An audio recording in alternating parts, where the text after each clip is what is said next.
अगर मैं आपसे एक सीधा सा सवाल पूछूं, आप जानते हो कि पैसा बचाना चाहिए, फिर भी आप बचा नहीं पाते। आप जानते हो कि इन्वेस्टमेंट जरूरी है, फिर भी आप डिले करते हो। आप जानते हो कि एमई गलत है, फिर भी आप ले लेते हो। ऐसा क्यों होता है? क्या आपको नॉलेज नहीं है, या प्रॉब्लम कहीं और है? और वीडियो के एंड में मैं आपको एक ऐसा सिंपल फ्रेमवर्क दूंगा जिससे आप समझ पाओगे कि आपका हर मनी डिसीजन सही है या गलत। क्योंकि अगर ये समझ आ गया तो आपकी फाइनेंशियल लाइफ बदल सकती है। अब एक छोटा सा सीन इमेजिन करो, सैलरी आई 50,000 रुपए, पहले दिन आप खुश, थोड़ा कॉन्फिडेंट, आप सोचते हो इस बार मैं कंट्रोल करूंगा, इस बार बचत होगी।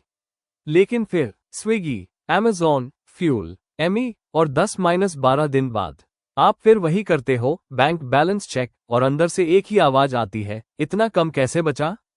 फिर आप खुद को समझाते हो कोई बात नहीं, नेक्स्ट मंथ। लेकिन क्या सच में नेक्स्ट मंथ बेटर होता है? या वही लूप रिपीट होता है? और यही वो जगह है जहां असली प्रॉब्लम शुरू होती है। प्रॉब्लम पैसे की नहीं है, प्रॉब्लम साइकोलॉजी की है। और सच कहूं, अगर आपने ये समझ लिया तो आप अपने पैसे को देखने का तरीका बदल दोगे। यही बात समझाती है किताब द साइकोलॉजी ऑफ मनी। अब एक पावरफुल बात ध्यान से सुनो, अगर पैसा सिर्फ मैथ्स होता तो हर एजुकेटेड इंसान रिच होता। लेकिन रियलिटी क्या है? बहुत स्मार्ट लोग भी पैसे के मामले में फेल होते हैं। क्यों? क्योंकि पैसा लॉजिक से नहीं चलता, बिहेवियर से चलता है। और यही बिहेवियर धीरे धीरे आपकी पूरी फाइनेंशियल लाइफ बनाता है या बिगाड़ता है। अब यहाँ एक मिस्टेक होती है जो ऑलमोस्ट हर वर्किंग प्रोफेशनल करता है, और शायद आप भी कर रहे हो। आप डिसीजंस लॉजिक से लेने की कोशिश करते हो, लेकिन लेते इमोशन से हो। अब एक सिंपल सिचुएशन, आपने सोचा इस बार बचत करूंगा, लेकिन उसी दिन नोटिफिकेशन आता है, सेल 50% ऑफ। अब लॉजिक क्या कहता है? मत खरीदो। लेकिन इमोशन क्या कहता है? अपॉर्चुनिटी मिस मत करो। और फिर आप खरीद लेते हो, और बाद में गिल्ट। यही पैटर्न बार बार रिपीट होता है, और यही आपकी फाइनेंशियल ग्रोथ रोक देता है। लेकिन यहाँ एक और डीप चीज है, हर इंसान का मनी बिहेवियर अलग होता है। क्यों? क्योंकि हर इंसान की लाइफ स्टोरी अलग होती है। अगर आपने बचपन में स्ट्रगल देखा है, आप ज्यादा सेव करोगे। अगर आपने कंफर्ट देखा है, आप ज्यादा स्पेंड करोगे।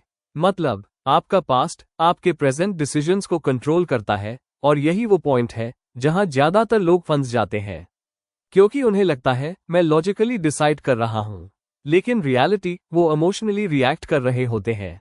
अब एक और ट्रैप, कंपैरिजन। दोस्त ने आईफोन लिया, आपको भी चाहिए। किसी ने कार ली, आपको भी लेनी है। लेकिन आपने ये सोचा उसकी इनकम क्या है, उसकी रिस्पॉन्सिबिलिटी क्या है? नहीं। फिर भी हम कंपेयर करते हैं, और कंपैरिजन सबसे बड़ा फाइनेंशियल ट्रैप है। और अभी तक जो हमने बात की वो सिर्फ हाफ ट्रूथ है। वीडियो के दूसरे हिस्से में मैं आपको बताऊंगा कि इस साइकोलॉजी को कंट्रोल कैसे करना है, ताकि आप सेम मिस्टेक्स रिपीट ना करो।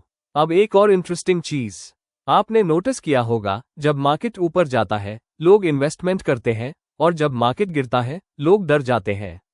मतलब हाई में बाय, लो में सेल। ये उल्टा क्यों होता है?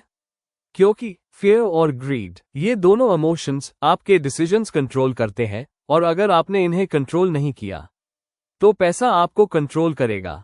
अब एक सिंपल ट्रूथ, पैसा कमाना इजी है, पैसा संभालना मुश्किल है। क्यों? क्योंकि उसके लिए डिसिप्लिन चाहिए, और डिसिप्लिन इमोशन के खिलाफ जाता है।